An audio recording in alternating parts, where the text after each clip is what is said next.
આજે વાત એ કળિયુગની કરવી છે, જ્યાં મર્યાદા પુરુષોત્તમ ભગવાન શ્રી રામના ભવ્ય મંદિરને પણ લૂંટેરાઓએ ન છોડ્યું।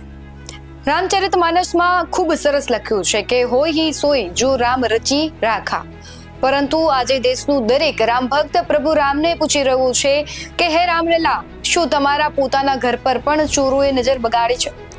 જો રામ મંદિરમાં મૂકવામાં આવેલા અને ચડાવવામાં આવેલા 200 કરોડ રૂપિયા ગાયબ થઈ જાય તો આ દેશના અખબારો તેને ચોરી લખશે કે લૂંટ?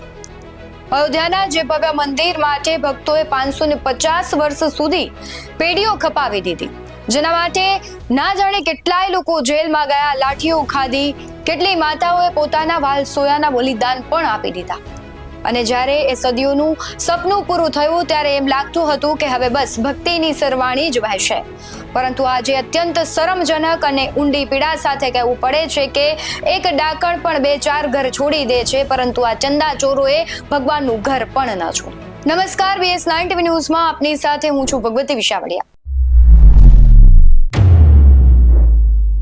7 જૂને જ્યારે સમાજવાદી પાર્ટીના નેતા અખિલેશ યાદવ અને પવન પાંડે તરફથી આ ભ્રષ્ટાચારની વાત સોશિયલ મીડિયા પર મૂકવામાં આવી, ત્યારે જોઈને આ ખબર બહાર આવી છે। સત્ય તો એ છે કે જો વિપક્ષે ટ્વીટ ન કર્યું હોત તો આજે પણ આ કરોડોના દાનની ચોરી મંદિરની 4 દિવાલો પાછળ જ દબાવી દેવામાં આવી હોત। 7 જૂનથી લઈને આજ સુધી કેટલાય દિવસો વીતી ગયા છે, પરંતુ મંદિર ટ્રસ્ટના મહાસચિવ ચંપતરાય મીડિયાના તીખા સવાલોનો જવાબ આપવા સામે ન આવ્યા। તેમણે શરૂઆતમાં એક વિડીયો સ્ટેટમેન્ટ જાહેર કરીને એટલું કહી દીધું કે કોઈ પણ નોંધનીય બાબત હજુ સુધી કોઈના ધ્યાનમાં આવી નથી। ચંપતરાયજી, જો કંઈ પણ નોંધનીય બાબત ન આવી હોય તો ઉત્તર પ્રદેશ સરકારને તાબડતોડ 3 સભ્યોની SIT કેમ બનાવવી પડી? દિલ્હીથી એક સિનિયર IPS ઓફિસરને સ્પેશિયલ વિમાન દ્વારા તાત્કાલિક અયોધ્યા કેમ લેન્ડ કરાવવા પડ્યા? અને સૌથી મોટો સવાલ કે 200 કરોડની ચોરી અને લૂંટની આશંકા છપાયા પછી પણ ટ્રસ્ટના વડા હોવા છતાં તમે હજુ સુધી પોલીસ સ્ટેશનમાં કોઈ સત્તાવાર FIR કેમ દર્જ ન કરાવી? કેમ ડર લાગી રહ્યો છે FIR થી તમને? શું એટલા માટે કે મામલો સત્તાવાર રીતે કોર્ટમાં જશે તો બીજી 100 કાળી કરતૂત જગ જાહેર થશે? શું એટલા માટે કે જે તપાસ તમે પોતે અંદર કરી રહ્યા છો તે માત્ર એક લીપાપોતીનું ખેલ છે? જેમના પર શંકાની સોય છે એ જ કહી રહ્યા છે કે અમારા પર ભરોસો કરો, અમે જ તપાસ કરી રહ્યા છીએ। આ ક્યું ન્યાય છે સાહેબ? જો તમારા ઘરમાંથી કોઈ 2 કરોડની ચોરી કરી જાય તો તમે જાતે પાડોશીઓને ભેગા કરીને પંચાયત કરશો કે સીધા પોલીસ સ્ટેશને જશો? તો પછી રામલલાના પૈસા બાબતે આ ખાનગી ડ્રામા કેમ સર્જાઈ રહ્યો છે? આવા અનેક સવાલો થઈ રહ્યા છે ત્યારે દૈનિક ભાસ્કરના એક અહેવાલમાં જે પ્રમાણે વિગતો સામે આવી હતી તેની વાત કરીએ તો તેમાં એવું કહેવામાં આવ્યું છે કે આખી રમત છેલ્લા 1 વર્ષથી સતત ચાલી રહી છે।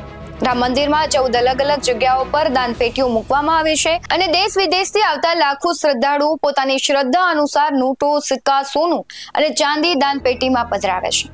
નિયમ એવો છે કે આ દાનપેટીઓ કર્મચારીઓની હાજરીમાં ખોલવામાં આવે, ગણતરી થાય છે અને સ્ટેટ બેંક ઓફ ઇન્ડિયામાં જમા કરાય છે, પરંતુ આરોપ એ છે કે દાનપેટીમાંથી જે રકમ નીકળતી અને બેંકમાં જે જમા થતી એ બંને આંકડામાં આકાશ પાતાળનો તફાવત હતો। અમર ઉજાલા છે તે લખે છે કે દાનચોરો મહાકુંભના સમયથી જ સક્રિય હતા અને રોજની 10 થી 15 લાખ રૂપિયાની રોકડ ગાયબ કરવામાં આવતી।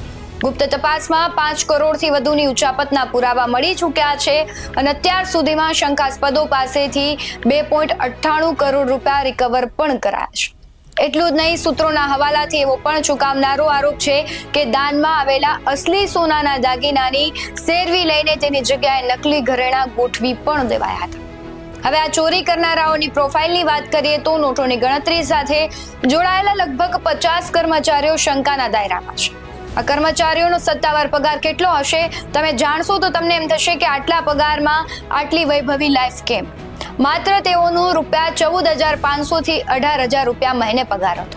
હવે સવાલ એ થાય કે કર્મચારીઓને ટ્રસ્ટ ડાયરેક્ટ ચૂકવે છે કે પછી કોઈ કમિશન એજન્સી દ્વારા ચૂકવાય છે? પરંતુ આશ્ચર્યની વાત એ છે કે માત્ર 14,000 કમાતા કર્મચારીઓની લાઈફસ્ટાઈલ છેલ્લા થોડા સમયમાં રાતોરાત બદલાઈ ગઈ। તેઓ આઈફોન વાપરવા લાગ્યા, મોટી લક્ઝરિયસ ગાડીઓમાં ફરવા લાગ્યા અને અયોધ્યા, લખનૌમાં કરોડોની જમીનો ખરીદવા લાગ્યા। નોટો ગણતા પોતાના ખિસ્સા ક્યારે ભરાઈ ગયા તેના ટ્રસ્ટના કોઈ સભ્યોને પણ ખબર નથી કે પછી આંખ આડા કાન કરાઈ રહ્યા છે। ઘણા બધા સવાલો છે, પરંતુ એસઆઈટીની નવી શરૂઆતની તપાસમાં જે નામો સૌથી વધુ ચર્ચાઈ રહ્યા છે તેમાં પહેલું નામ છે રામશંકર ઉર્ફે ટીનુ યાદવ. આ મહાશય 28 વર્ષ પહેલા અયોધ્યામાં ચંપતરાય માટે ઓટો ટેમ્પો ચલાવતા હતા, પરંતુ રામ નામની એવી માયા થઈ ગઈ કે તેમને સીધી મંદિરના ચઢાવવાનું સંચાલન, વીઆઈપી પાસ મેનેજમેન્ટ અને સુરક્ષા જેવી અત્યંત સંવેદનશીલ જવાબદારીઓ સોંપી દેવાય. 14,500 નો પગાર ધરાવતા ટીનુ યાદવ આજે અયોધ્યા અને લખનૌમાં આશરે 50 કરોડ રૂપિયાની સ્થાવર જંગમ મિલકતો ધરાવે છે.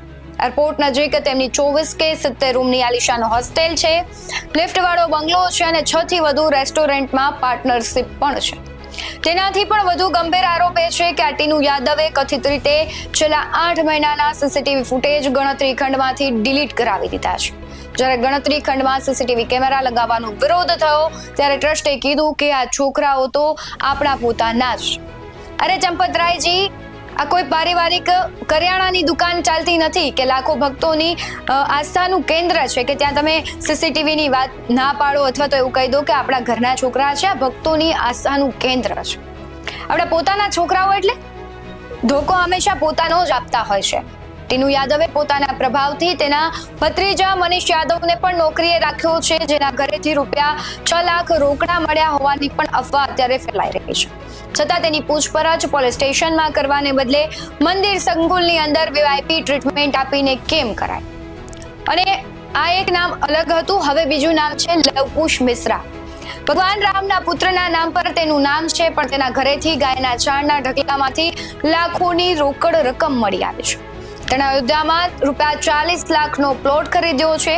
આ સિવાય અનુકલ્પ મિશ્રા, રાજેશ પાઠક, કેડી તિવારી, કરુણ અને ઋત્વિક સિંહ જેવા કેટલાય કર્મચારીઓ શંકાના ઘેરામાં છે. ધર્મસેના જેવા સંગઠનોએ તો ચંપતરાય, ડોક્ટર અનિલ મિશ્રા અને ગોપાલ રાવ સામે પણ ફરિયાદો નોંધાવી છે કે 1989 થી અત્યાર સુધીમાં આવેલું સોનું, ચાંદી, હીરા અને 1250 અષ્ટધાતુ પથ્થરો પણ ગાયબ છે.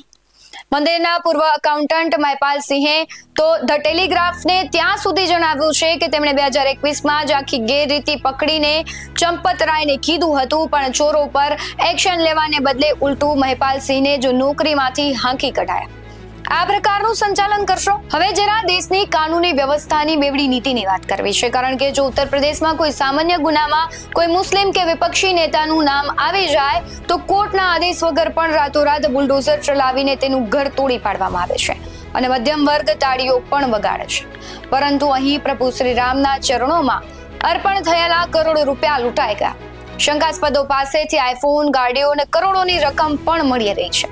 છતાં કોઈના ઘર પર બુલડોઝર તો દૂર, પોલીસ એફઆઈઆર સુદ્ધા ફાડતી નથી. વિશ્વ હિન્દુ પરિષદના આંતરરાષ્ટ્રીય પ્રમુખ આલોક કુમારનું નિવેદન આપતા તેમણે કહ્યું છે કે તપાસ પૂર્ણ થાય તે પહેલા એફઆઈઆર દાખલ કરવી અકાળ કે ઉતાવળ ગણાશે. કોઈ ટ્રસ્ટી આરોપી નથી. વાહ સાહેબ વાહ, કરોડો રૂપિયા ગાયબ થઈ જાય છતાં ટ્રસ્ટીઓની કોઈ નૈતિક જવાબદારી જ નહીં. આ મામલે ભાજપના મંત્રીઓએ પણ મૌન ધારણ કરી લીધું છે અને જે અખિલેશ યાદવે આ મુદ્દો ઉઠાવ્યો છે તેમને જ નિશાન બનાવવામાં આવી રહ્યા છે. અયોધ્યાના સાંસદ અવધેશ પ્રસાદ અને કેટલાય સંતોની એ માંગ બિલકુલ વ્યાજબી છે કે આ કોઈ રાજકીય સ્તરનો મામલો નથી, આ કરોડો હિન્દુઓની આસ્થાનો રાષ્ટ્રીય વિષય છે. એટલે શ્રી રામ જન્મભૂમિ તીર્થ ક્ષેત્ર ટ્રસ્ટને તાત્કાલિક વિસર્જન કરવું જોઈએ અને સુપ્રીમ કોર્ટની સીધી દેખરેખ હેઠળ આની નિષ્પક્ષ તપાસ થવી જોઈએ. રામલલાનું આ ભવ્ય મંદિર માત્ર પથ્થર કે સિમેન્ટનું બનેલું કોઈ માળખું નથી. તે 550 વર્ષની લાંબી પ્રતીક્ષા, હજારો ભક્તોના સંઘર્ષ, બલિદાન અને કરોડો લોકોની અતૂટ આસ્થાનું પ્રતીક છે. એક ગરીબ માણસ જ્યારે પોતાના પેટનું ખાડું કરીને, પોતાના ખર્ચ કાપીને રૂપિયા 10, 50 અને 100 રૂપિયા બચાવીને ભગવાનના ચરણોમાં મૂકે છે અને ત્યારે વિચાર કરે છે કે આ પૈસા ધર્મના કામમાં વપરાશે. જો કોઈ નરાધમ એ પૈસાની ચોરી કરી અને આઈફોનના એશ આરામ કરતો હોય તો તેને ક્યારેય માફ ન કરી શકાય. અમે દેશના લોકોને અને તમામ રામ ભક્તોને અપીલ કરીએ છીએ કે ભગવાનમાં તમારી શ્રદ્ધા હોય અને હંમેશા અડગ રહેવી જ જોઈએ, પરંતુ વ્યવસાય ચલાવતા ભ્રષ્ટ મનુષ્યોને જવાબદાર ઠેરવીને સવાલો જરૂર પૂછો. પ્રશ્ન પૂછવાથી કોઈ ધર્મ વિરોધી નથી થતું. ભગવાન માત્ર નિર્વાદિત છે. અંતે મુખ્યમંત્રી યોગી આદિત્યનાથને પણ અપીલ છે કે જો તમે પણ સાચા રામ ભક્ત છો અથવા અફવા હોય કે અફવા ફેલાવનારાઓ હોય તો તેની સામે કડક કાર્યવાહી કરો, પણ જો આ નરાધમો ખરેખર દોષિત હોય તો એમના ઘરો પર એવું બુલડોઝર ચલાવો, એવો દાખલો બેસાડો કે ભવિષ્યની પેઢીઓ ભગવાન રામના ચરણોમાં નજર બગાડતા પહેલા 100 વાર કાપી ઉઠે.